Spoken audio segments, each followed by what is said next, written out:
forum. Let us discuss RISCOM. We had a very good beginning last month with Professor Ramamurthy giving the first in the series.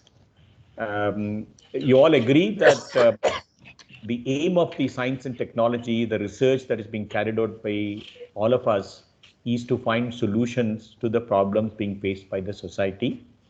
It is with the aim to enhance the quality of life, the research is being done. But in the process of research being done, the purpose for which it is being done, there is a gap between for whose sake this research is being done or the outcome of the research would help. And that is because we are not investing sufficient to reach out to people in a proactive way.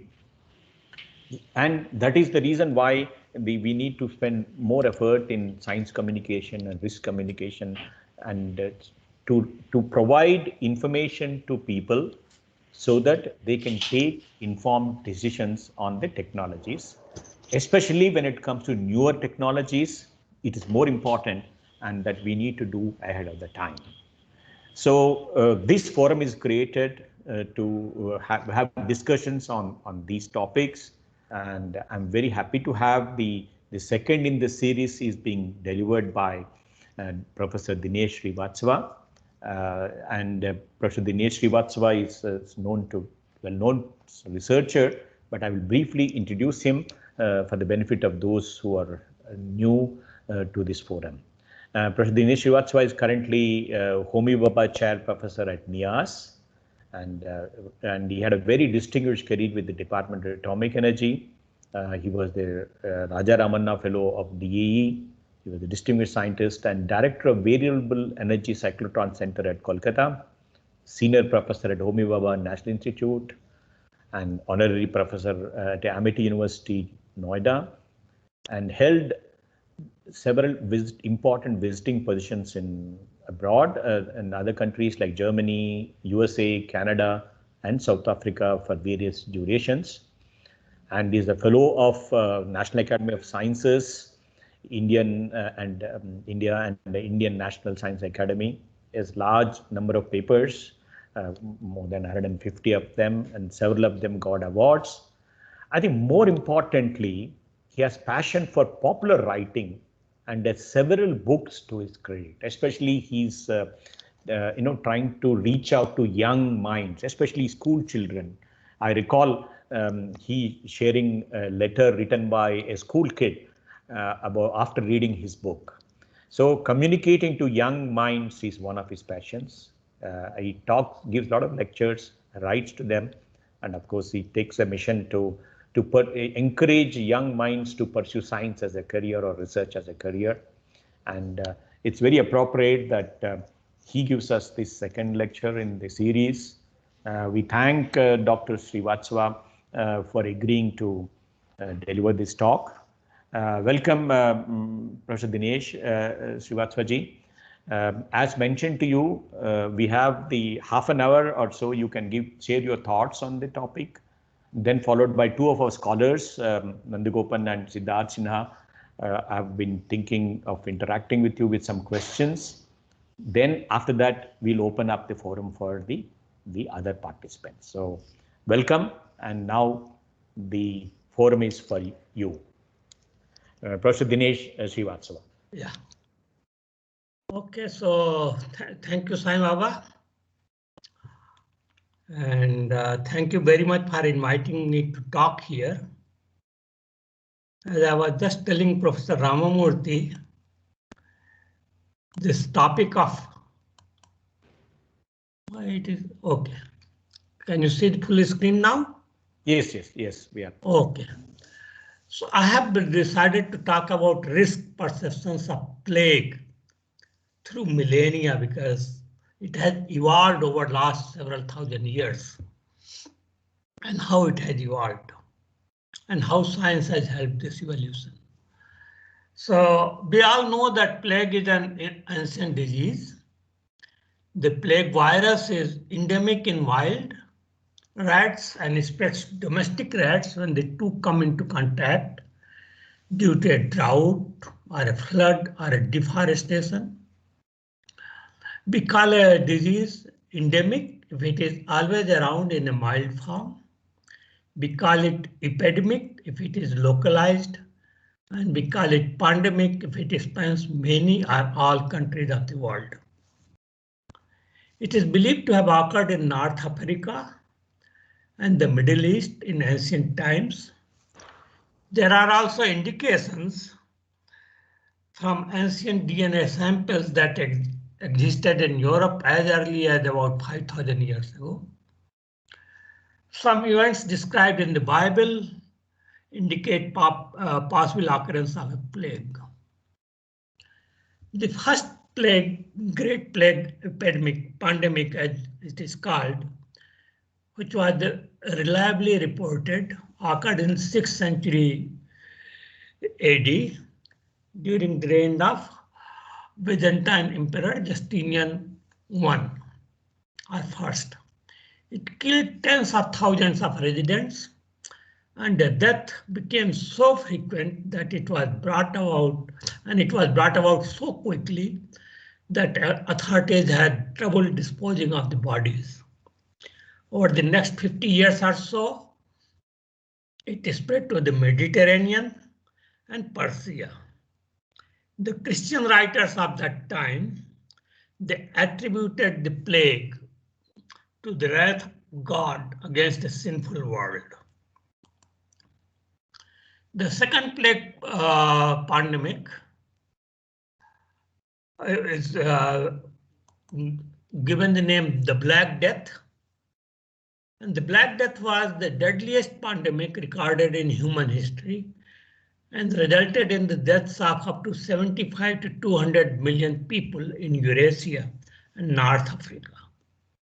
It peaked in Europe from 1347 to 1351. It created religious, social, and economic upheavals with profound effects on the course of European history as it reduced the population by 30% to 60%. The pandemic originated either in Central Asia or East Asia, but its first appearance in Europe was in 1347, when in October 12 ships from the Black Sea docked at the Sicilian port of Messina. And people gathered on the docks. They witnessed a horrifying scene. Most sailors were dead, and those still alive were gravely ill and covered in black boils from where blood and pus was oozing out. The Sicilian authorities, they immediately ordered the death ships out of harbor, but it was too late. The plague spread across Europe. These ships were carrying people from the Genoese trading port of Kaffa, it is now called Feodosia, in Crimea, and they were fleeing from the second attack of an army led by the Mongol ruler of that area, Janibeg. When Janibeg's soldiers, who were already infected with Black Death or plague, started dying in thousands from the disease, Janibeg catapulted their plague-infested bodies into the town to infect the besieged people. So they all tried to flee. The ships carried the epidemic westward to Mediterranean port of Constantinople, which is now Istanbul, Messina, and Genoa, and then the disease quickly spread across Europe.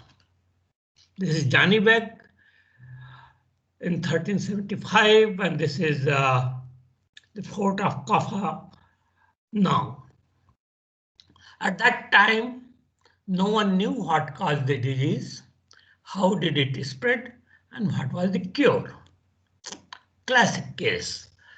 So one doctor even suggested that instantaneous death occurs when the aerial spirit escaping from the eyes of the sick man strikes a healthy person standing near and looking at him.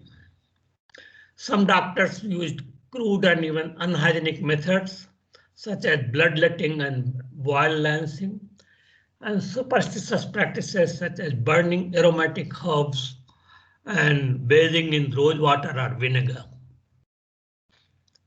Plague victims dying in thousands. This is a painting from that period, 14th century. This is a painting of a town crier going around and calling for the families of the victims of Black Death to bring out your dead for mass burial. At that time, doctors refused to see patients, priests refused to administer last rites, and shopkeepers closed their stores. Many people fled to the cities, to the countryside, and they took the plague to the countryside where even animals got it. Many people believed that the Black Death was a kind of divine punishment, retribution for sins against God, such as greed, blasphemy, heresy, fornication, and worldliness. Some people decided to purge their communities of heretics, and many thousands of Jews, friars, foreigners, beggars, pilgrims, lepers, and gypsies, that is Romanis, were massacred in 1348 and 1349. And thousands of them fled to sparsely populated regions of Eastern Europe, like Poland, etc., to escape the rampaging mobs. Some upper-class men joined procession of flagellants. They went around from one town to another town, and they beat themselves and one another with heavy leather straps studded with sharp pieces of metal. People with skin diseases such as acne or psoriasis were killed throughout Europe. The Islamic clergy preached that the plague was a merciful gift from God, which provided martyrdom for faithful whose souls were instantly transported to paradise. They further added that Muslims should not enter, nor should they flee from plague-ridden regions, but should remain in place, and that the plague was not contagious because it came directly from God to specific individuals according to God's will. The plague actually never ended. It kept returning several times on large or small scale. However, the officials were able to keep its spread slow by keeping sailors in isolation until it became clear that they were not infected, and thus using social distancing and isolation, which we are using even now. The sailors were held on their ships for 40 days, or quarantine in Italian or Latin, which is the origin of the word quarantine, which we practice today. Now, the third plague epidemic took place during 1894 to 1905. It started in China and reached Hong Kong in 1894. And it was a turning point in history of disease and medicine. As I said, it originated in China's Yunnan province and Guangxi provinces. It spread to Hong Kong in 1894, and then to other locations in East Asia and the Pacific Rim, Macau in 1895, Taiwan in 1896, India in 1896, 88, 98, San Francisco in 1899, Australia in 1900 to 1903, and India suffered most. By the time it was over, it had killed 10 million people from India alone, and a total of 22 million across the world. The population of India at that time was less than 30 crores. Well, then the scientists always show the way, so science again showed the way here. The plague bacillus was isolated in Hong Kong in 1894 by Alexandre Yersin and Kitasato Shibasaburo. and their work had laid the foundation on which vaccines and treatments were developed. However, here also there was intrigue going on because Yersin was French. The British authorities ruling over Hong Kong at that time did not extend any facilities to him and even continued to ignore his contribution. Well, so be it. Yersin named a new bacillus. Now I cannot pronounce it. Pasteurella pestis after his mentor Louis Pasteur. But in 1970, the bacterium was renamed as Yersinia pestis in honor of Yersin himself. People knew for quite some time that unusual death among rats preceded outbreak of plague among humans. This was again noticed and in the outbreaks in India and China in 1897. And the Japanese physician Ogata Masanori, he described the epidemic in Formosa as rat pest. He also showed that rat fleas carried the plague bacillus. The following year, Paul-Louis Simon, a French researcher sent by Pasteur Institute to India, announced the results of experiments demonstrating that oriental rat fleas carried the plague bacillus between rats. Okay, and then it was definitely demonstrated that rat fleas infected humans and transmitted plague through their bites. It is now known that bacillus travels from person to person through the air, which is known as pneumonic form, as well as through the bite of infected fleas and rats, which is called bubonic and septicemic forms. The epidemic also led to rest the so-called miasma theory, which blamed such diseases on bad air. And then it provided a firm confirmation of the germ theory for disease, which was proposed by Louis Pasteur, Joseph Lister, and Robert Koch in 1880s. Valdemar Haffkine had earlier developed vaccine for cholera and successfully inoculated millions in and around Calcutta. He was requested to develop vaccine for plague. He moved to Bombay and working in Parel, he built on the discoveries and developed a vaccine by 1897 for plague. He inoculated about 4 million and saved a much larger number.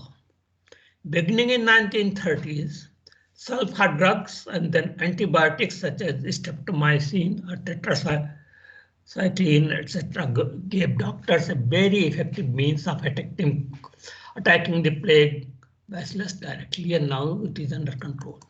But we shall come to it.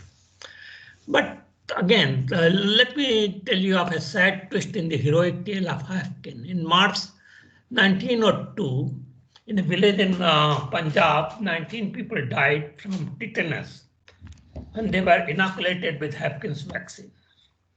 The contamination was traced back to a particular bottle prepared earlier in Parel. The commission of inquiry was appointed, and they concluded that in order to speed up the production, Haffkine had started using heat instead of carbolic acid to sterilize the vaccine, which was a safe and time-tested method in use at Pasteur Institute, but it was not known to the British. Haffkine lost his job as the director of the plague lab and was placed on leave from Indian Civil Service in 1903. However, his vaccine continued to remain at the forefront of combating plague, which was raging across the country. 4 years later, the government published the full inquiry report, and then it was found that the contamination started from a forceps which was brought by an assistant on the floor during the process of preparing the vaccine but he continued to use the forceps without sterilizing it. Simpson was joined by William Ross, the one who had discovered, who had received Nobel Prize for finding out how malaria spreads in his campaigns. And then finally, in November 1907, Haffkine was exonerated. But he was barred from carrying out any trials and forced to do only theoretical research. He retired in 1914 from Indian Civil Service and lived alone and died in Lausanne, Switzerland in 1930. In 1925, 5 years before his death, the Indian government renamed Parel Lab as the Haffkine Institute, and the name remains to this place, and the institute continues to play an important role in development of vaccines. Now let us come to plague in Pune. The plague in Pune is a lot more known than any other plague for reasons as we shall come. The plague had started appearing in Mumbai by September 1896, and it, as I told, it had arrived from Hong Kong. In October 2, 2 passengers from Mumbai alighting at Pune were found to be infected by plague by a medical officer who was stationed there to keep an eye on processions on people who are arriving with symptoms of plague and send them to a shed erected for them. By December, the city was having local transmission and the disease was spreading rapidly.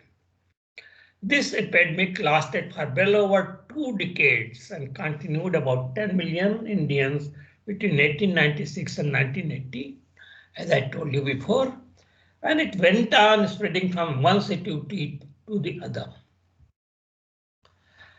On February 10, 1897, W.C. Rand, an officer of ICS, was appointed as assistant collector and chairman of Pune Plague Committee.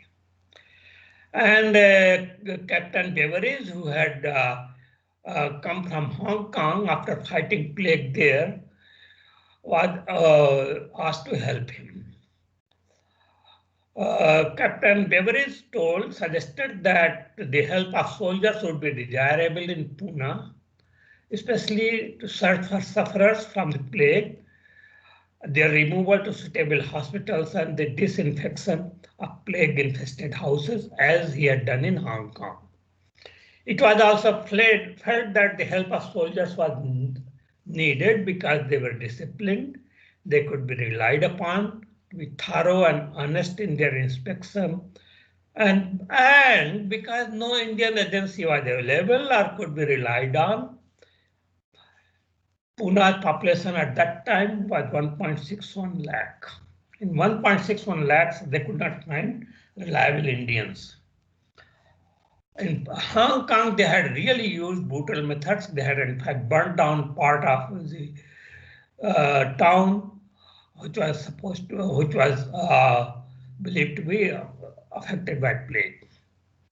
So they started a house-to-house search for infected patients and suspects, but people did not like it. They were very unhappy about it, especially because plague-infected family members were being taken to hospital and separated from the family. The family used to hide their patients in lofts, in cupboards and gardens to prevent the authorities from taking them for isolation. They erected special separate hospitals for Hindus, Muslims and Parsi communities and for Europeans. Hello, madam. Hello? So Rudro sir wants to ask something? Yes, hello. Yes. Professor Srivastava, I have one small question. Of course, Rudro, it was very, yeah. Rudro, why don't you Yes. wait for the talk to be over and then we can have this discussion, unless otherwise it's essential. No, sure, because someone prompted that I have to ask, that is why I opened my mouth. No. I think you, Yeah. please wait. I think let him complete. Yeah, I was waiting anyway. Yeah. Yeah. So just raised my hand so that whenever time Yeah, comes, no, you can. you'll definitely get the opportunity. Yes. Yeah, sure. Okay.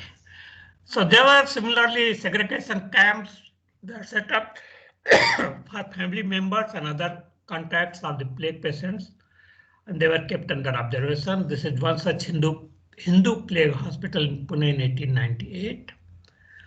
The policy involved active and surprise search of localities in the city with the help of soldiers, patrolling the streets.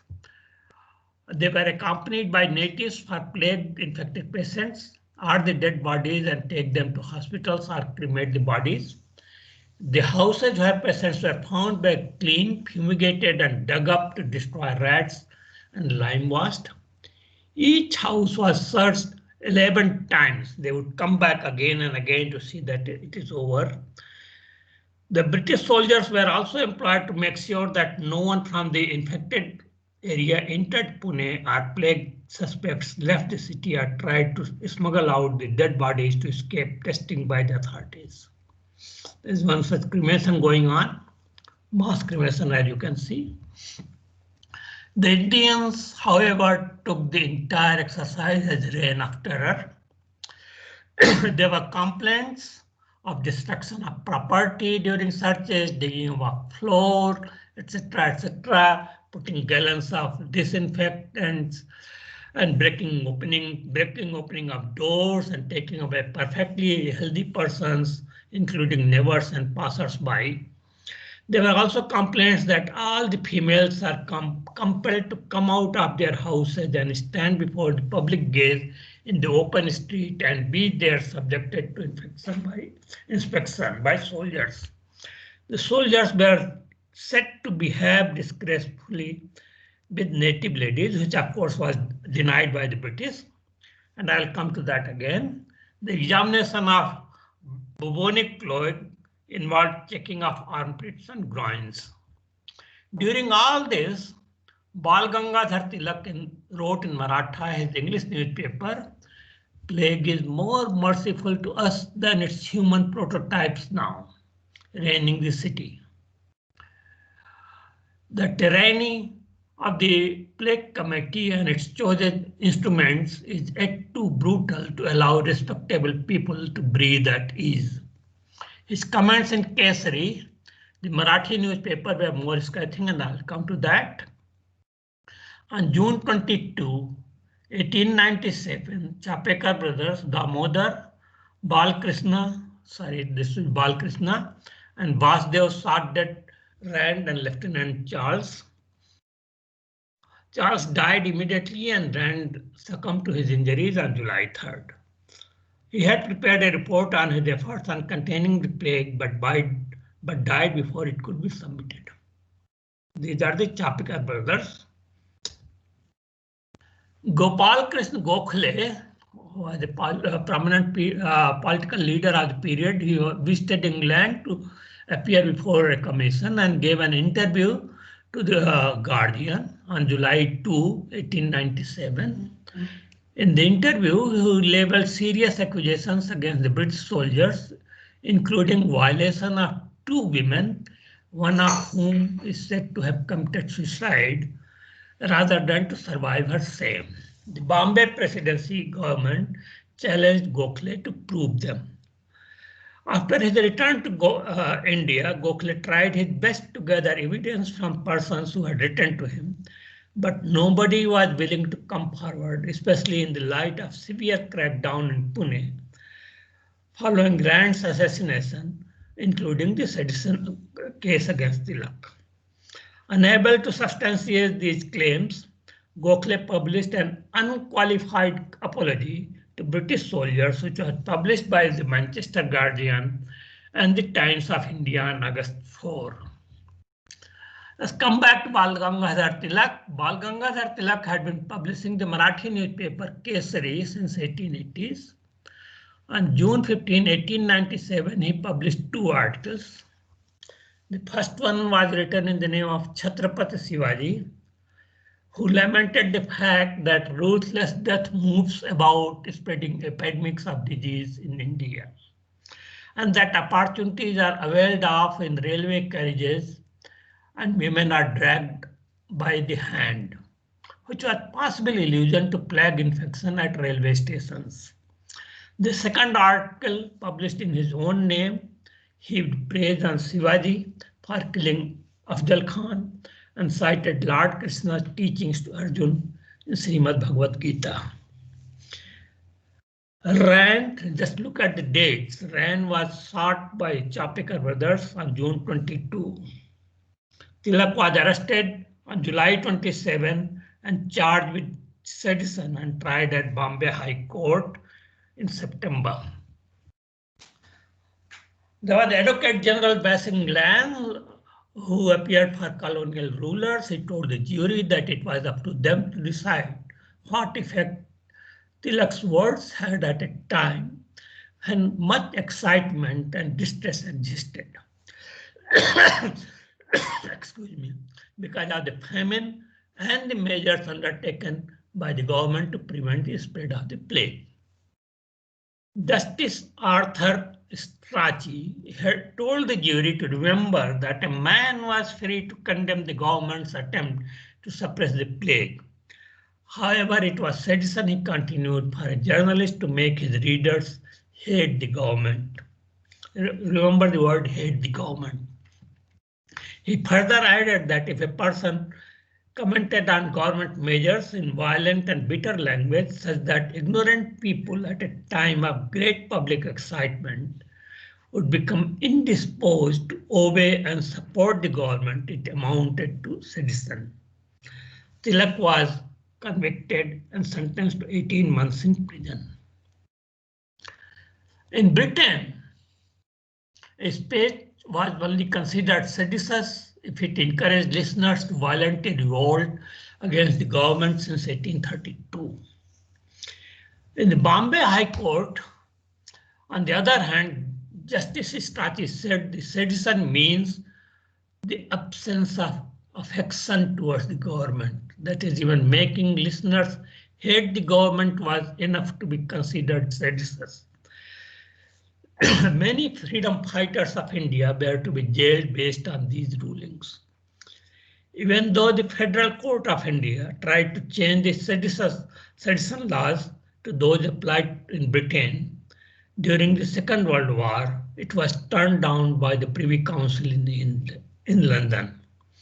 It was only in 1962 that Supreme Court of India finally declared that sedition means inciting violence, public disorder, or a disturbance of public peace, which is still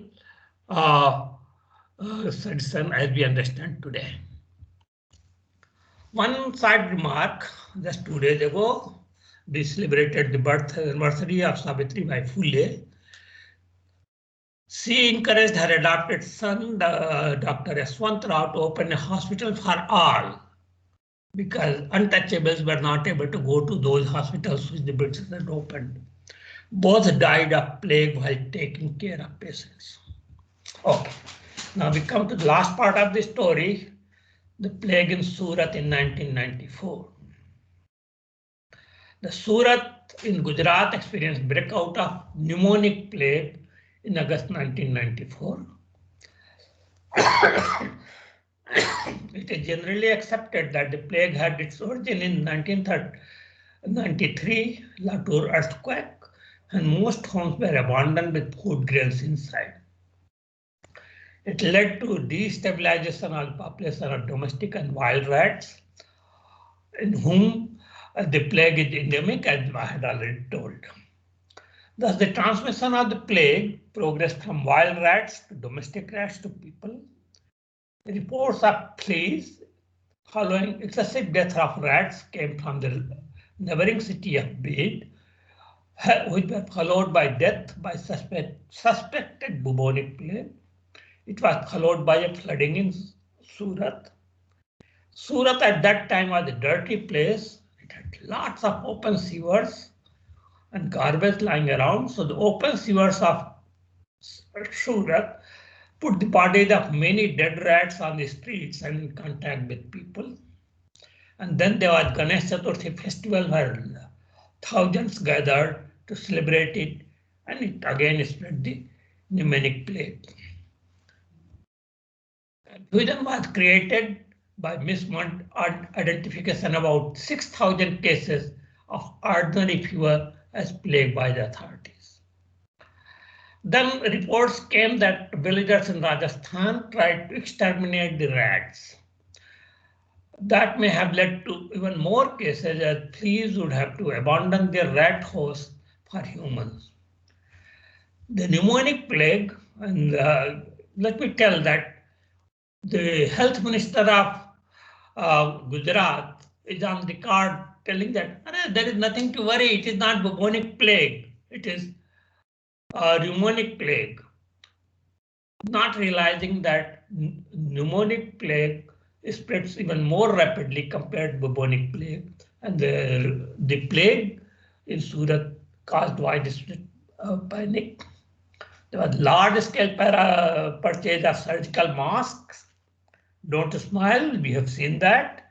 And the medicine, the tetracycline, more than 3 lakh people fled from the city. And wherever they went, they were treated as pariah, actually. The pneumonic plague quickly spread to 5 states and the national capital, Delhi. And there were more than 1,000 suspected cases, and disease killed over 50 people across the country. Just 50 people, but how much damage it caused? The government, however, recovered and controlled the spread by identifying cases and providing antibiotics quite quickly.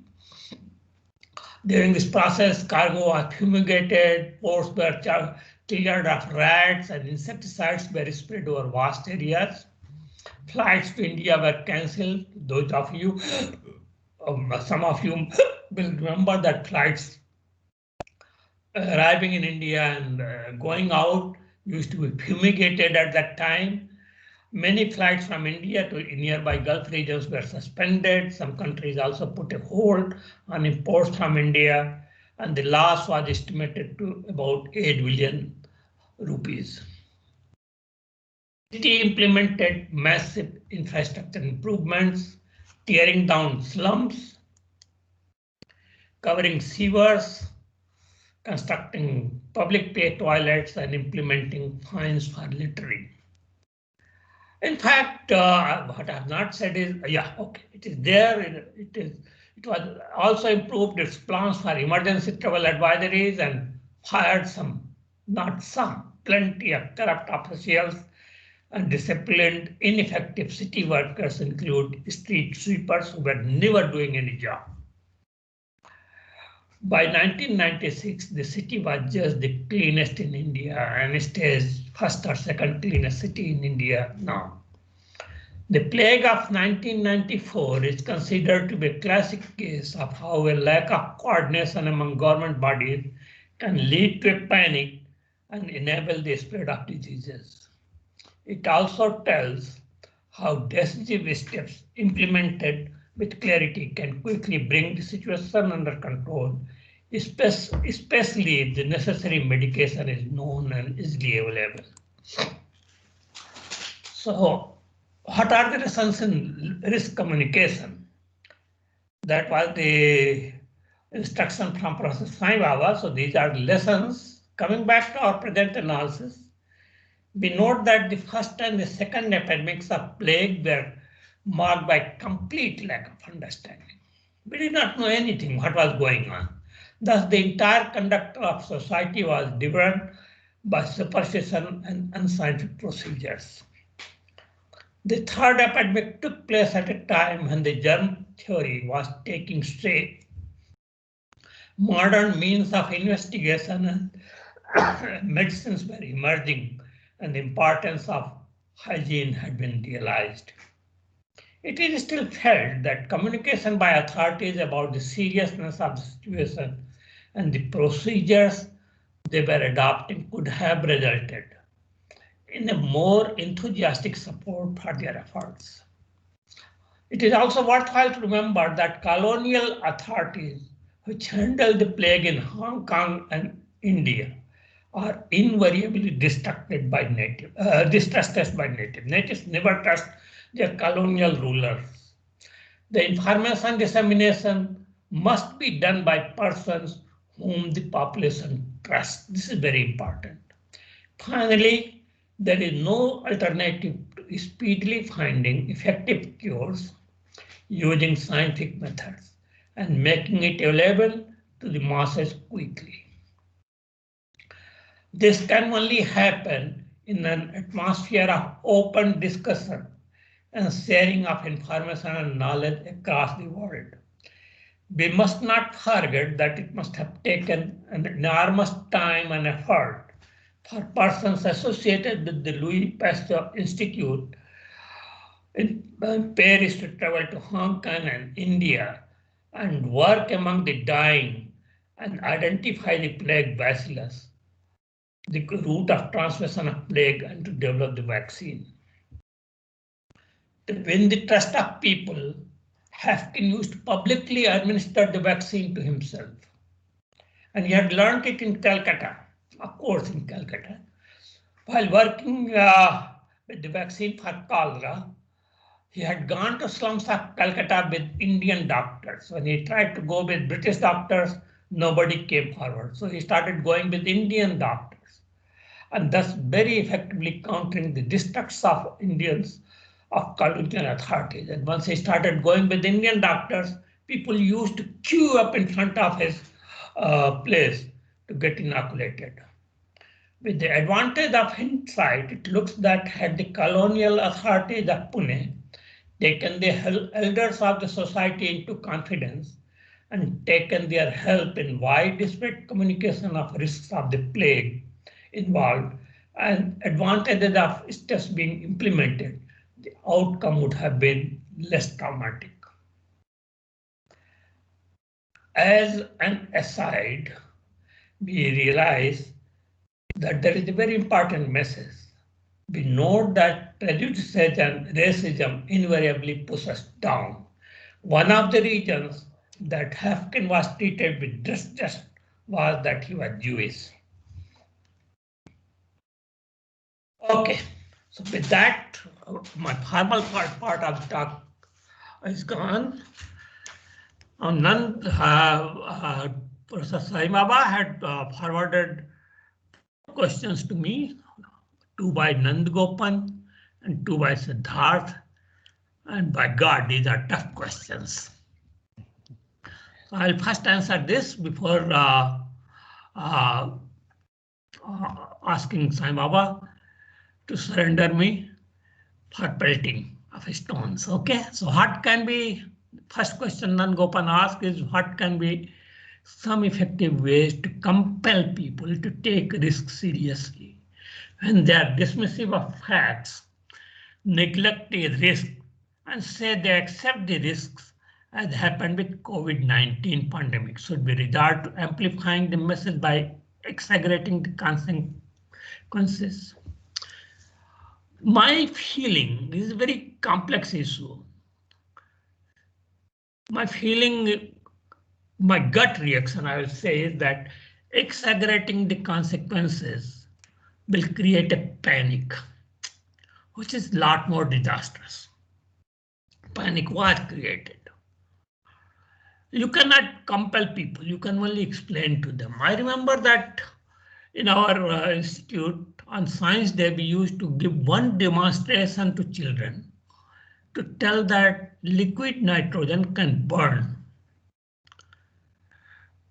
And in order to do that, what we would do is that we would take liquid nitrogen in a Dewar flask and dip a rose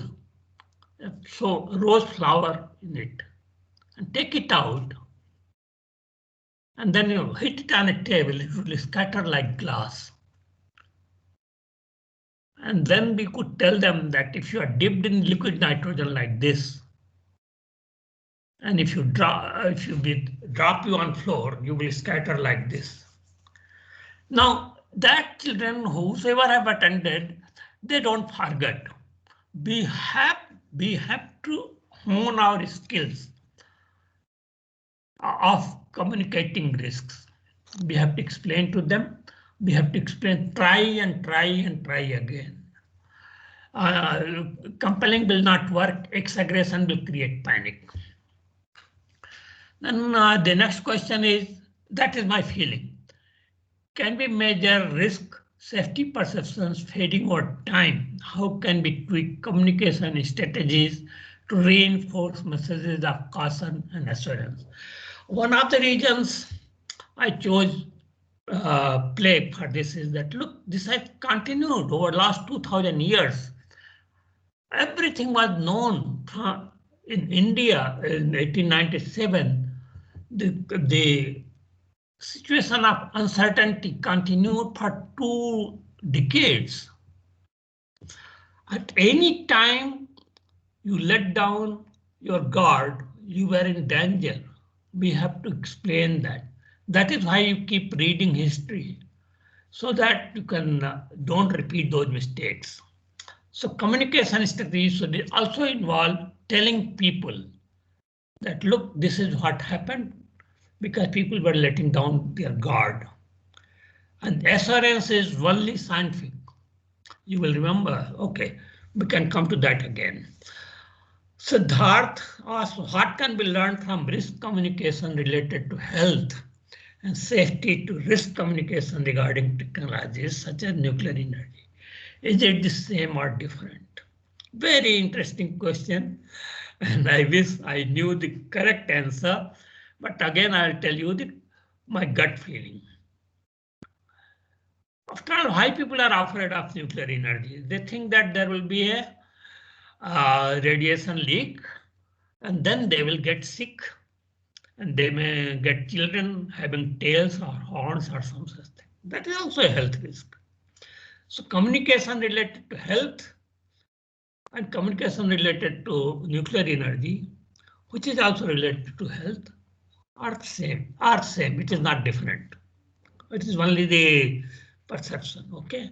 According to you, what role students and scholars can play in risk communication? Now, this is a very nice question. I love it. You see, I remember that in our childhood, people would come to put what was known as lal dawa, potassium permanganate, in our wells. And they first used to come to our school, primary school, and explain to us. And as children, school children, we used to come to our village and explain to our elders that this should be done because it will kill all the worms in the water. Students are all the time explaining to their parents to do things correctly. And parents, especially those who are not very much educated, they listen to their educated children. And I was very careless when I started getting my blood pressure, and I was very casual in taking my medicine. I would take one day and not take one day. And then my daughter came with her children, and she told, when she saw me behaving like this, she made a comment that, so you don't want to see your grandchildren grow up and prosper? That had a profound effect on me.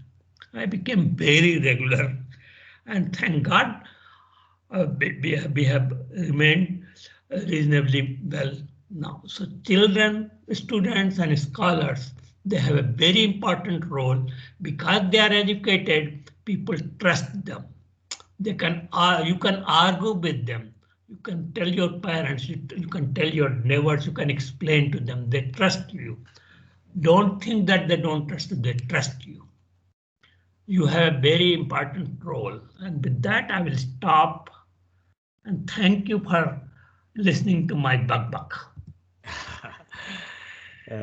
Yes, thank you, Professor Srivastava, for really taking us back to the evolution or understanding about how the health pandemics have affected the humanity. You went back to very ancient times to the current times, you agree that you brought out an important point. To be very effective in risk communication, one of the important thing is to record the event that has happened. If you just see some of the lessons which happened, some of the difficulties faced by the society because of the plague, if only we recorded, certain things during COVID pandemic could have been avoided. The panic, the type of treatment was given to some people. I think it's very, we're extremely thankful to you for really bringing us this, and at the end giving us the lessons about risk communication, which I think this is the purpose. And I believe that we should link everything and learn from the past and then look forward. And also thank you for answering the questions with by the scholars working under this project, Nandagopan and Siddharth. Yes, students would play an important role. Young minds would play an important role. No wonder that you are touching on young minds, because they would be very effective, because all of us are very affectionate to our children, grandchildren, young people. So they can be very effective medium. I just want to ask Nandagopan and Siddharth, do you have any follow-up questions to Professor Srivastava? Maybe you can ask Professor Srivastava to stop the screening, sharing the screen, Srivastava ji. Yes, sir. I think there are a few hands risen up from the audience, so maybe they can have their questions. No, I think if you say that there are no follow-up questions from you people, then we will go for that. I think so. Either you or Siddharth, I think, or we can discuss with Professor Srivastava later also. Okay, Rudro, I think it's now for you. Yes, Rudro can. Yes, yes. Thank you, sir. And it was an enriching experience listening to Professor Srivastava. It was a good recap of the history also. And I forgot many of the things which were taught at the younger level. But yeah, I have a very specific question, sir. Suddenly, although we did not converse about your talk, but incidentally, I also was going through a very similar article, which was published in the Encyclopedia of Toxicology, 3rd edition, printed in 2014. There, M.A. Kamrin wrote in an article called Risk Communication, where he mentioned a small paragraph. I'll read out, then I'll discuss with you. There he said that the channel of communication is an important variable in the communication process. Survey researchers have examined the relative credibility of various channels, including print media, radio and television, magazines and advertising, and have found differences in the degree of trust people have in each of them. These differences depend not only on the class of channel, but also on the specific representative of that class. For example, coverage of a risk issue in a local newspaper might be viewed differently from stories on the same issue in the national press. Yeah, I'll end there. So, as you know that Professor Sai Baba also is doing a project where we are doing risk communication. For the biological and this radiological risk, what should be our modus operandi so that we can get people interested in participating in the surveys? So that is what I was about to call Professor Ramurthy also, because we are struggling, really struggling in some of the cases where we cannot motivate people, stimulate people enough to participate in something. So what should be the modus operandi? It is not a direct question related to your work, but a general advice that I would personally like to have from all of you, especially Professor Ramurthy and Professor Srivastava. Well, apologies to Professor Ramurthy and Professor Sai Baba. I'll quote Ghalib. Can I quote Ghalib? Yes, please. Ghalib has a very famous ghazal. And there he says, दे उनको न दे उनको दिल और तो दे मुझको जुबां और. He says that if you cannot give the beloved a bigger heart, give me a better mastery over language so that I can express myself. It is only the expression. If people are not listening to you, it may mean two things. You are not interesting enough. It means only one thing. You have to catch their attention. And I am surprised that you are telling that people are not prepared to not prepared to participate in surveys. Online surveys, yeah, and that was well crafted. That went through iteration. We discussed, but somehow maybe due to the fatigue of the COVID, people are like had it enough in 2020, so they are That not could be. interested, or they are getting a lot of surveys every day from different people, so they don't want to participate in another survey. So that may be also a mindset, because I also get myself 30 surveys per week from different colleagues and friends. Of course, I don't participate in all of them, so I cannot blame other people also when they are not participating. Yeah, Rudro, Yeah. you asked the question, you gave the answer also. I think so. What I would say is that yes, it's a challenge for us to get people involved in it, and we will discuss this. I think Dinesh is available, Professor Ramurthy is available with us, and we will take their advice to take it forward. And then I think there are two more hands. Parshadji ji, you may ask your question, Dr. Parshadji. Yeah, sure. My question is, the simple thing is, when Latur earthquake, how it induced the plague in Gujarat? No, it goes in Latur earthquake. The rats. In Maharashtra, there were no plague that time. No. The wild rats, they have they always have a mild plague with them. Okay. And when the Latur earthquake took place, people left their homes with their food grains in there. And then these wild rats, they came to the houses which had fallen down.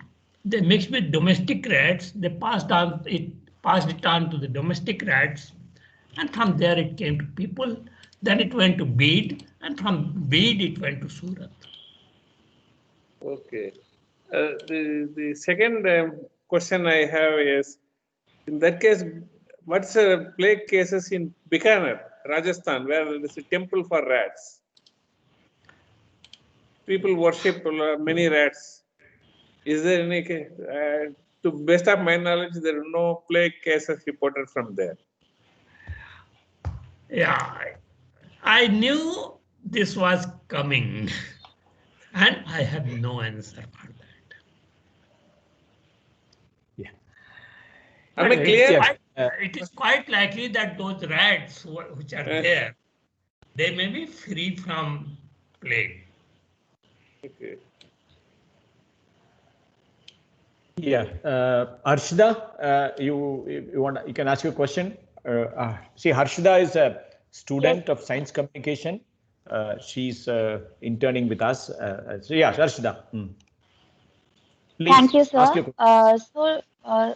Dinesh, sir, what I want to ask is that on the prevalence of the pandemic or epidemic condition for a long time, people tend to, take it as normal. So the panic condition or the stress they had in the onset of the pandemic or epidemic, actually it doesn't prevail for that long time. So once they are adjusted with the pandemic or epidemic condition, they stop following all the precautions they are asked to continue.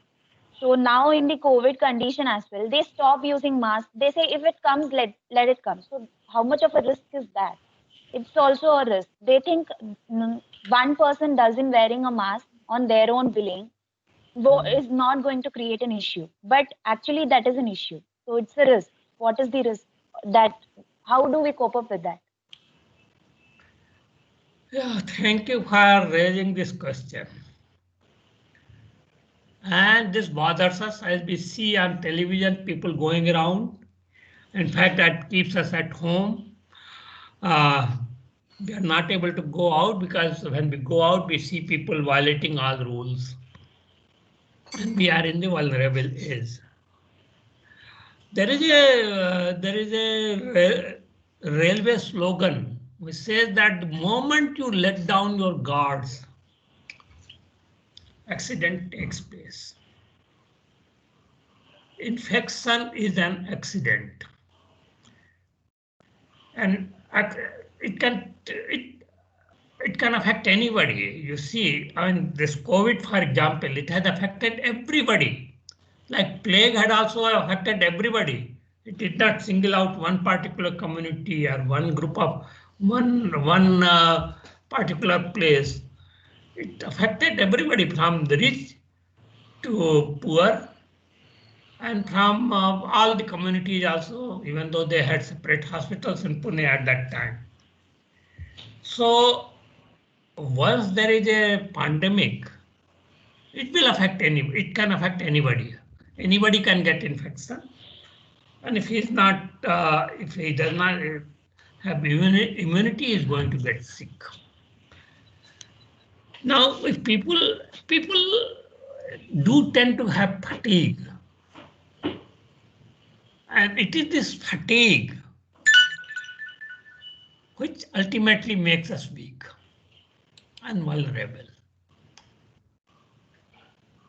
Now we have to, you have to find ways, you are the communicators, you have to find ways of explaining to people that the fatigue they are suffering is making them vulnerable. It's like when you let down your guard against infiltrators, terrorist infiltrators. They come. They just tire you out, and then you relax, and then they come. So it is a process where your fatigue becomes your weakness, weakest point. This you have to communicate to people till the whole thing is over. They have to continue with this care. There is no shortcut. Yes, sir. I think, yeah, thank you. If there are any other questions from any other participants? But I don't know, Siddharth and Nanda, whether I answered your question sufficiently. Yeah, I think, so Siddharth, you want to add, augment any of the question, or are you, maybe we can discuss, yeah. No, sir, I got the answers. Yeah, good. Yeah. Okay, Nandagopan. Yes, sir. I think Harshada's question was related to my question. It is essentially the same question, so he answered sufficiently. But I also want to know the other part of it. Like there is a similar to how there is fatigue and people let their guard down. People also pull their guard up when it comes to vaccinations. For example, this has happened time and time again. So all it takes is just one or two news stories about adverse reactions to a vaccine for people to pull their guard up against these kind of safety measures. So that is happening even now as we speak with the COVID-19 vaccines, where people say they like to wait a little bit longer and maybe for 1 or 2 years even to see whether there are long-term effects of these vaccines. And so they are refusing to vaccinate themselves now. So what is the other side of the story? Yes, that's a very important question. And that is a question which people have faced again and again. And the fear people are having is not unfounded. There were several failed vaccines for polio. There was a process called variolation, which was popular in India and China, and then also in Turkey, and also from Turkey, it went from India and China to Turkey to Europe. What they used to do is to take a scab from somebody who has smallpox, make a powder of it. In China, they used to blow it in the nose using a pipe, and in India they used to scratch the skin and put it in there. 1% of the cases, people used to get a severe smallpox and die. But without this, 30% of people who would get smallpox would die. So this information was available to them, that there was 1 person out of 100 could die because of this, else 30 people out of 100 would have died. Sometimes people are in a hurry and insufficiently tested vaccine are released. For polio, vaccine was released and it killed many people. And then people were worried. And the smallpox vaccination by Edward Jenner started. There was so much opposition. The clergy of England, they told that this vaccination will turn women into desiring mating with bulls because it was taken from a cowpox. There was a cartoon which is very famous. You just look for it on the internet, you will find it. That once you take this vaccine, the heads of cows erupt out of your body. All kinds of things were told. It was told that you, of course, going against God's will is always there. Using products from animals, whether clean, prohibited, or unclean, haram, is also there, which is also being talked about this. But modern medicine has gone well beyond those days. Now, in fact, you can take a virus and see the effect of the vaccine on it.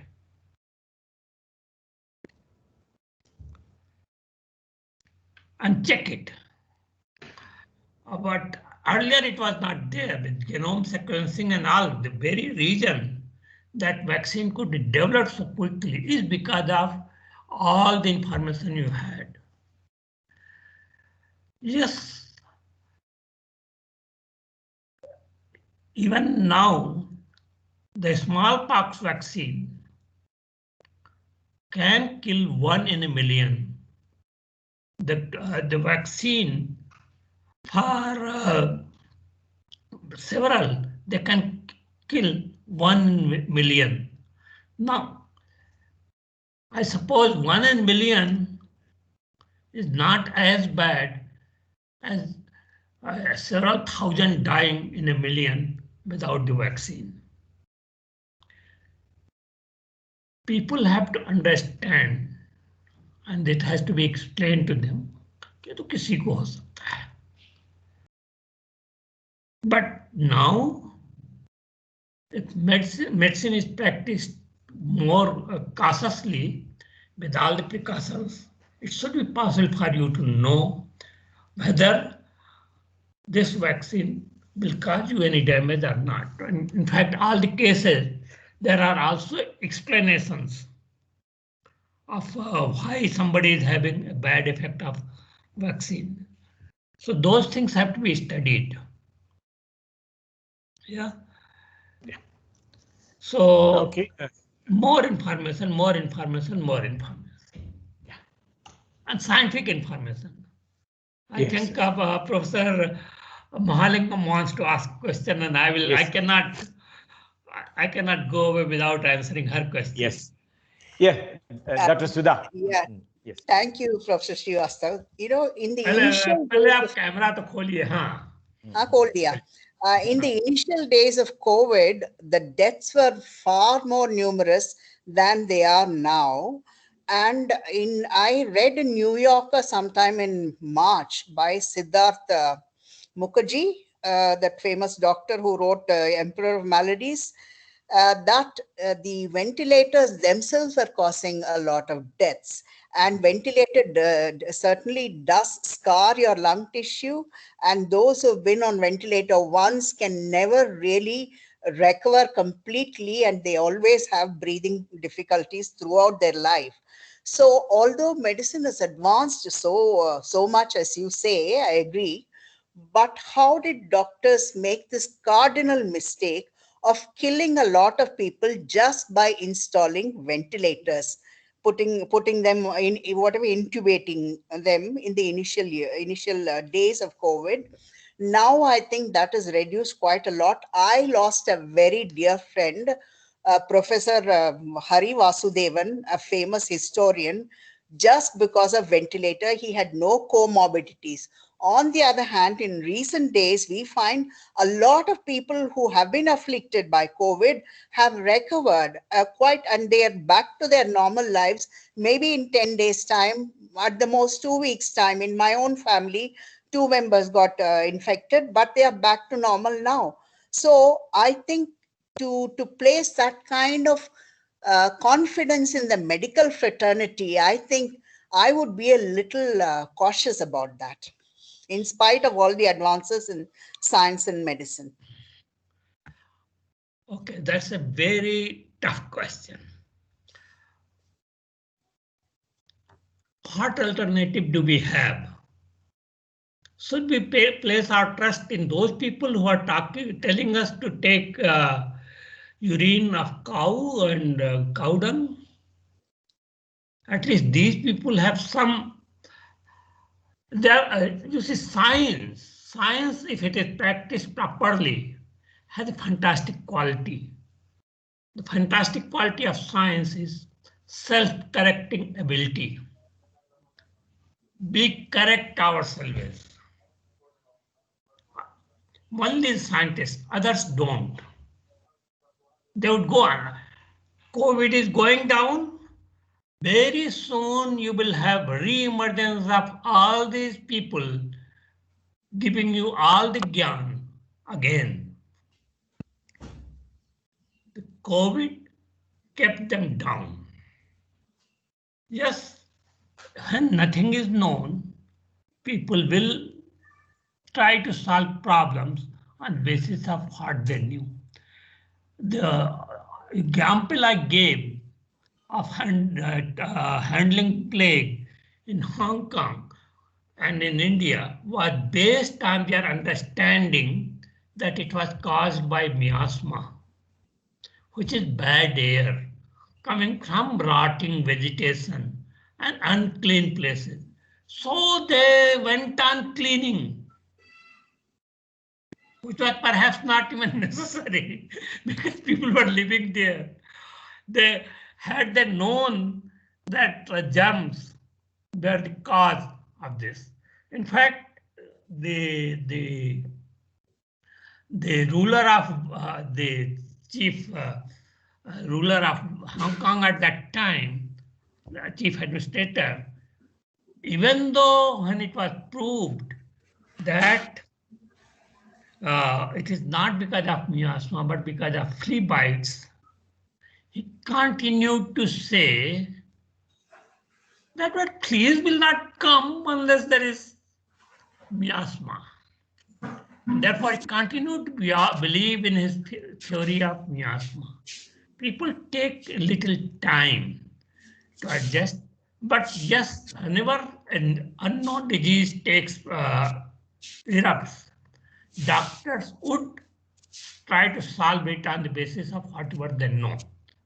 And they know that if somebody has breathing problem, put him in a ventilator. Like you know that when polio started, when polio attacks, one of the things which happens is that the lung muscles, they stop work properly.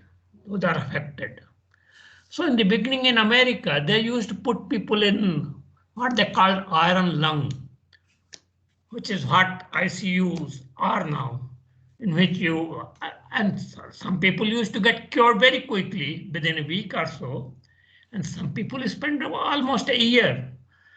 So I would say that whatever doctors know today, they will act accordingly. Of course, they should treat every case with a little more humility. which is sometimes missing. Doctors behave as if they know everything and they are the final word, but that is But their I think way. there is one important distinction between scientists and doctors, and that is doctors and the medical fraternity today has a commercial motive, which is probably, whereas pure scientists are much more research oriented and therefore more humanitarian in their approach to suggesting solutions. I don't trust doctors because doctors are driven by commercial considerations, and that is an irrefutable reality of our times today. That's why I'm saying this. Well, Yeah, I cannot disagree with you. Yeah, but I think thank you, Dr. Sudha, for raising an interesting question. I think it's required to do further study to see really. See, one is the COVID and effect of the ventilators, but without COVID, but the ventilators is going to affect. It's a good point you made. It's maybe good to look at, one of the students should look into it and see whether it is really effective, because these ventilators are there for a long time. I think we need to get a record of it.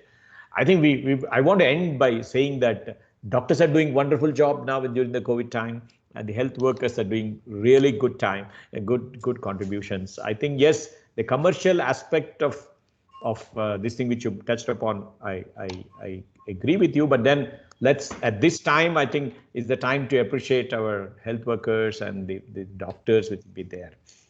Yeah, thank you, Srivastavaji. If there are no further questions, then I think we should end now. Dinesh ji, thank you for tracing back the health pandemics the world has seen and the lessons learned. It's very clear.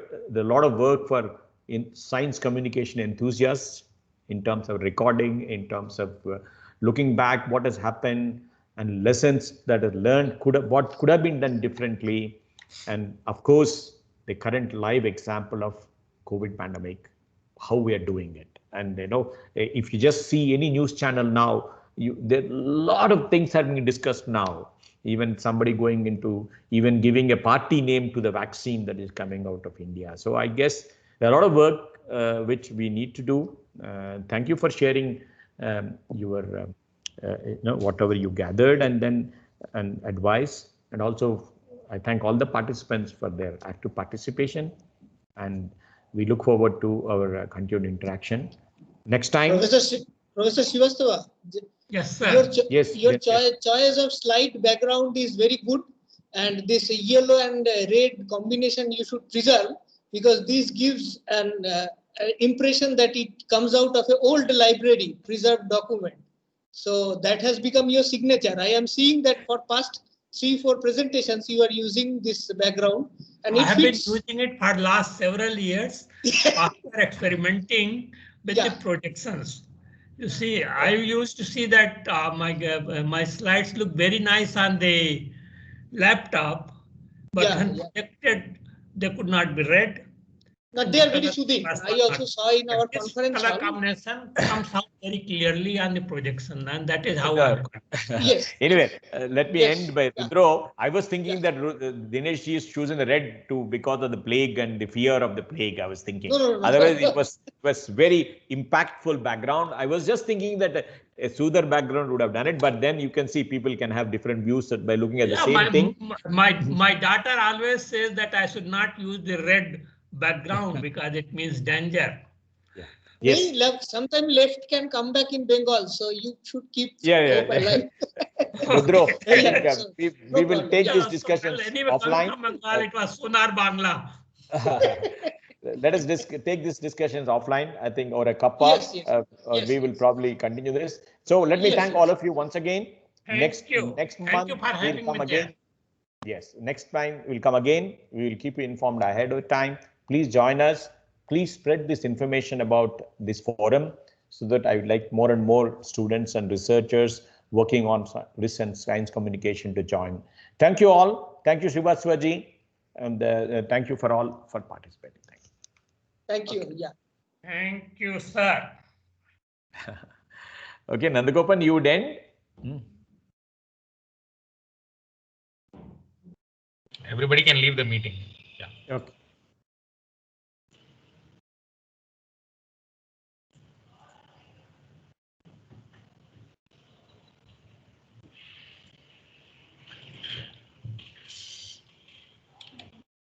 Okay, I'm also leaving, Nand Gopal.